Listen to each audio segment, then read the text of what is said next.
Hablando de recursos, ¿qué tal los recursos del hospital que usted dirige? ¿Llegan? ¿Son suficientes? ¿Son pocos? ¿Le sobra? ¿Tiene que volver a Quito? ¿Cómo? Vuelvo a la reflexión de la economía. Como gerente siempre voy a pedir, dentro de un margen de racionalidad, los mejores recursos para hacer nuestro trabajo. ¿Se los están dando? Nos están dando recursos suficientes para hacer un trabajo digno, un trabajo correcto, atendiendo a la complejidad.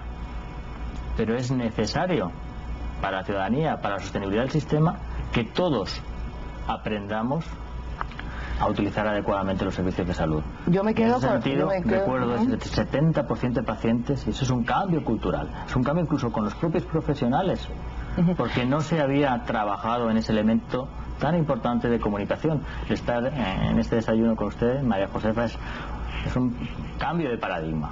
Nos abrimos a la sociedad completamente para...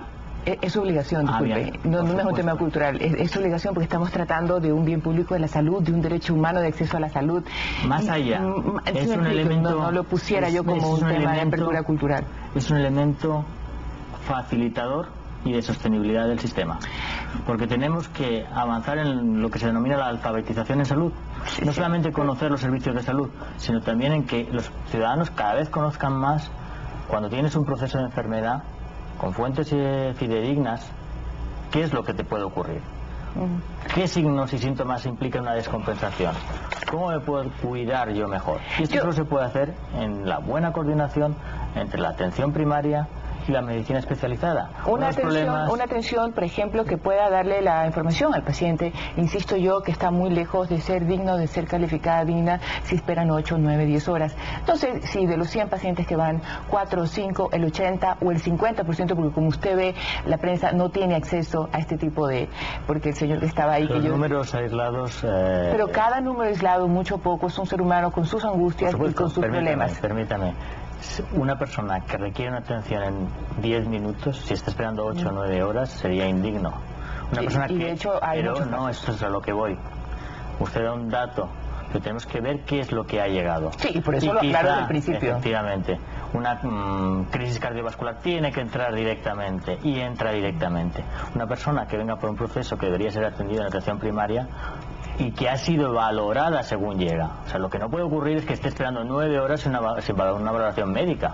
Si recibe una valoración médica y se establece que es una cuestión menor, la persona puede esperar, o más allá, no debería esperársela, explica, usted debe acudir a su centro de salud porque tiene un proceso gripal, un proceso respiratorio, tiene que descansar, necesita un seguimiento y debe acudir a ese centro, o tiene una diabetes pero está en situación estable y tienen que hacer ese seguimiento en su centro de atención primaria.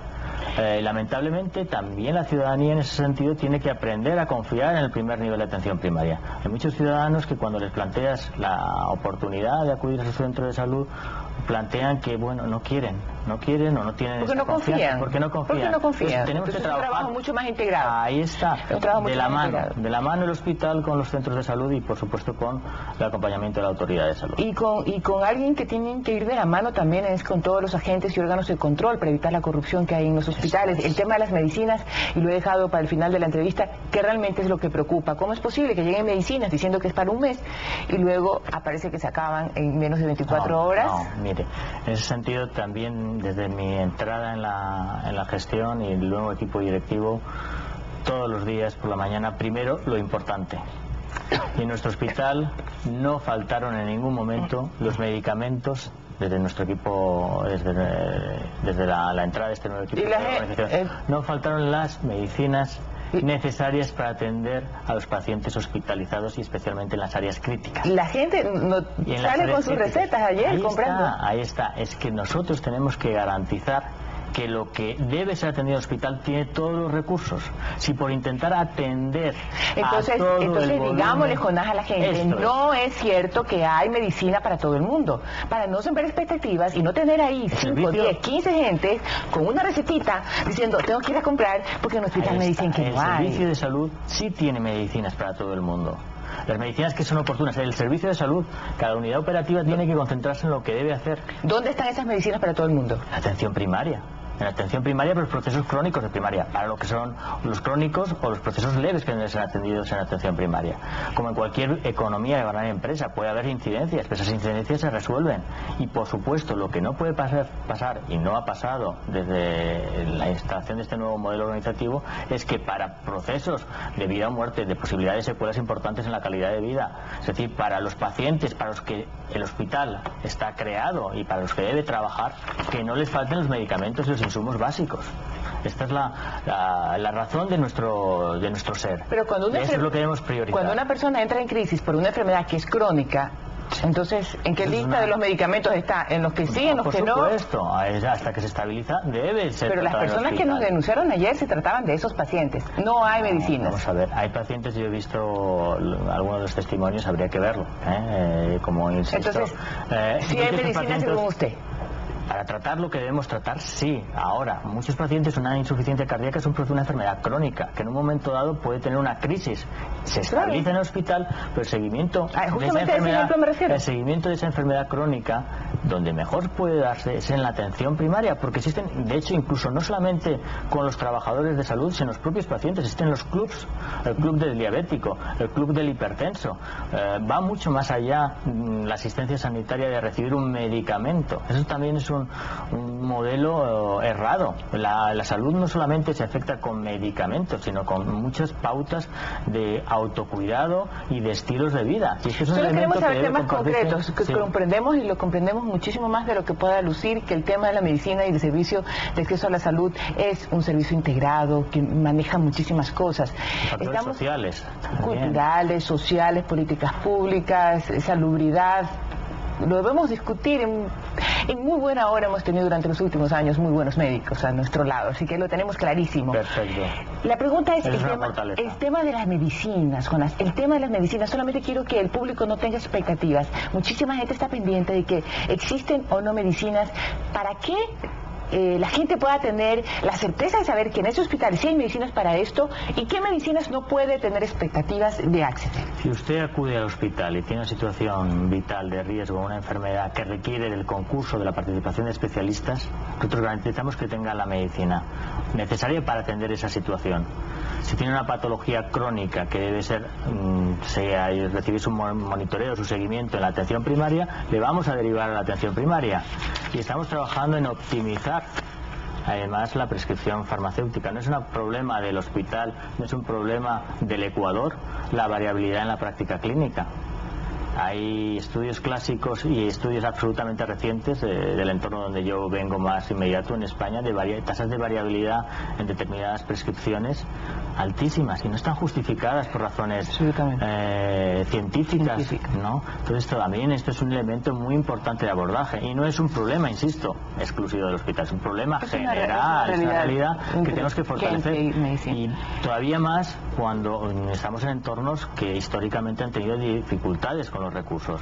Por lo tanto, es un llamado ético también en ese sentido a ajustarnos a aquellos medicamentos, a aquellas intervenciones que sí hacen una diferencia en salud importante. Hablando de ética, ¿cómo está ese proceso de esas personas que estaban fueron capturados por vender medicinas? ¿Y cómo va, hablando de ética, los espacios donde lamentablemente se producen actos de corrupción en un hospital como en cualquier parte del mundo? Digo, para adelantarme su frase. Sí, por una parte, en relación a la situación que refiere la corrupción, desde la gerencia y desde el equipo directivo tenemos claro dos aspectos. Por supuesto, la colaboración con todas las instituciones para perseguir situaciones irregulares o de delito que se puedan cometer y que lamentablemente pues han estado presentes en algunas ¿Tienen alguna unidad de control interna? Que probablemente eso refiera a tramas históricas y que por supuesto hay que sacar, pero el trabajo fundamental de la gerencia es establecer procesos y procedimientos bien controlados, bien seguros, que sean poco susceptibles al ataque de estas personas deshonestas o de estas redes. Probablemente en estas redes hay inteligencias bien formadas y personas que son también víctimas de esa red. Sí, yo tengo víctimas incluso entre los que participan probablemente. Yo tengo la satisfacción también de ser consciente de que se está en una percepción clara dentro de todos los trabajadores, y somos más de 1.500 trabajadores en el hospital, de que ha llegado un cambio, de que ya ha llegado una transformación y no más con determinadas situaciones. Ayer, pues tuve la satisfacción de que constituíamos o se establecían las bases para constituir el comité de ética del hospital, que va a atender desde aspectos de ética asistencial, de ética profesional, relacionado con lo que también hablábamos de cómo usamos nuestros recursos, y lógicamente atenderá también otros temas clásicos de la bioética, y eso es una nueva intervención y un sí, nuevo seguro, por eso le preguntaba si estaba en una unidad así, pues pareciera que el comité es el primer punto de una lucha contra la corrupción interna, ¿no? Es fundamental, bien los titulares, hospital de quejas.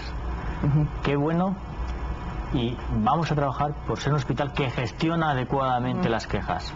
Desde julio está funcionando, también desde finales de julio, yo me incorporé el 18 de junio, el servicio de atención e información al paciente. Y además son 10 trabajadores que están todos los días, lunes a domingo, todos los feriados, de 7 de la mañana a 10 de la noche.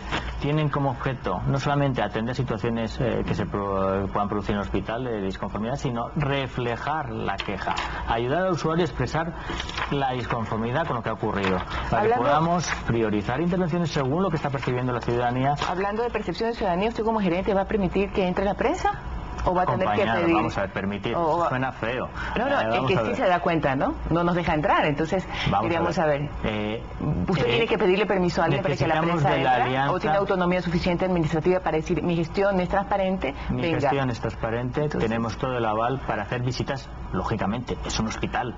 Sí, claro. Hay que respetar la privacidad, intimidad, la confidencialidad, los momentos que hay intervenciones críticas, por lo tanto no pueden ser queremos acompañarlo en su gestión. Esto es. En su gestión. Pues yo les invito ¿Sí? ¿Se nos va a permitir? Abiertamente a que nos acompañen en esta Muchísimas gracias, Jonas. Muchísima suerte. Tiene un reto muy grande, tiene algunas complicaciones, pero estamos seguros que todo su historial de trabajo va a ser suficiente para transformar este hospital. Este trabajo es para la ciudadanía. Sí, lo sé. Por eso se lo agradezco en nombre de la ciudadanía, y muchísimas gracias nuevamente por estar aquí en Desayunos. Muy buenos días. Que tenga buen día.